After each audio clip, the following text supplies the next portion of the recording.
we're testing this new thing out. I'm going to call it Daily Commute. Because I have an extraordinarily short commute, but I have a lot of thoughts that I want to get out regarding anything and everything. So that's really going to be my first question is, what does everybody want to talk about?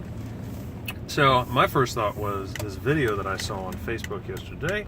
Of course, you always see really good quality content material on Facebook all the time. Point is, this one was regarding overprotected children in the United States. It's something that the producer clearly wants to go viral. I can't say I necessarily disagree with the content. They were making the argument that when you put your kids on leashes, when you won't let them play outside, fear-mongering that kids are going to get abducted when they walk to school, that they're going to get hurt. I can't say that I necessarily disagree with that. They've made references to several other countries, Netherlands, etc., where kids walk to school and they're healthy and well-adjusted. The video is extraordinarily devoid of fact. It just showed images of lots of kids either playing outside, supposedly, in other countries, or being extraordinarily overprotected in the U.S. Obviously, I grew up playing outside. I went out and ran in the woods. Mom and Dad were concerned about making sure they knew where I was. I got in big trouble if I went in someone's house without telling them. But then now I got a kid in second grade and he doesn't have anyone to go play outside with. He doesn't just go play outside. There's no one he can go walk to someone else's house, knock on their door and say, hey, is Mike in? I want to play with Mike, whoever. So what does that mean? Why is that? Overprotected society, fear-mongering through the media. What is the cause here? Now, the one thing I find extraordinarily interesting is, of course, gun violence. And how does that relate to all of this?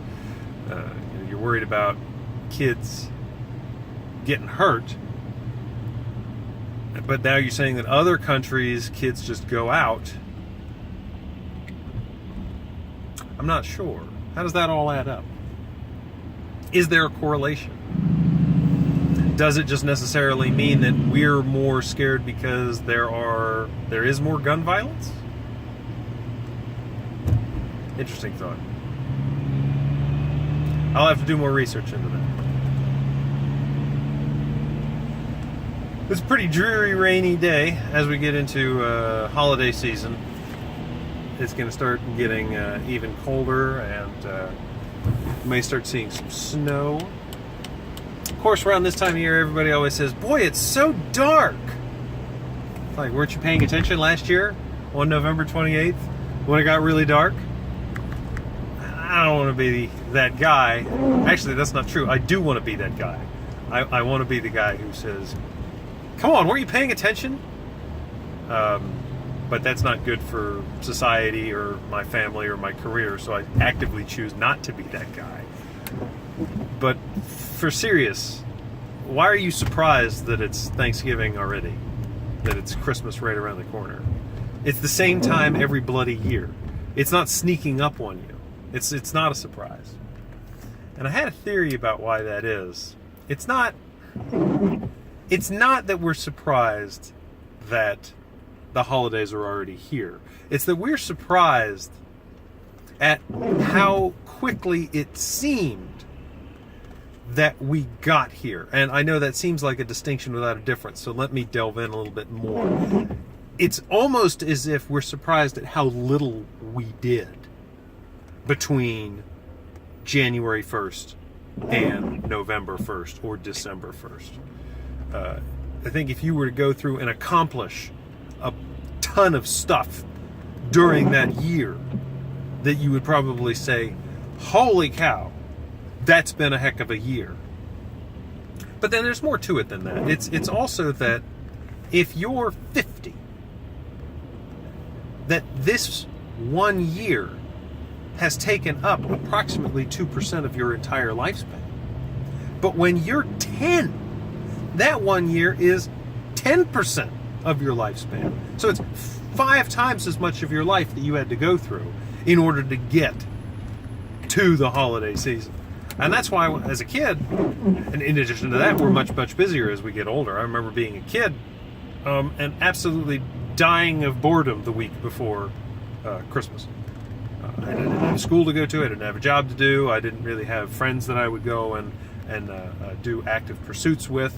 Obviously, as I mentioned earlier, we would play outside, but there was no, I got to go to this holiday party, or got to take my girlfriend out to this holiday movie, or anything like that. It was just, let's go play outside or in the woods. And of course, with it getting dark at 5 o'clock, that's a lot more time where it's dark outside, so you got to spend that time inside. So between the fact that people are more thinking, look how little I accomplished, and that's a very negative, morbid way to look at it, but I'm going to say it that way just for ease of understanding. Between the fact of people saying, look how little I got accomplished between January 1 and November 1, and also the fact that that 10-month is not exactly 2% of your lifespan, but that this year is 2% of your lifespan if you're 50, as opposed to 10% when you're 10, factors into the speeding up. And I've talked to lots of people who are older than me and younger than me. They've all experienced similar things in that everything seems to go real slow and take forever until you turn about 15, 20. From that point, next 10, 15 years, things tend to go quite a bit faster. And then from what I hear from people who are older than me, it goes even faster still. So those are my computer thoughts for the day. I'm almost at the office. Thank you all very much for watching.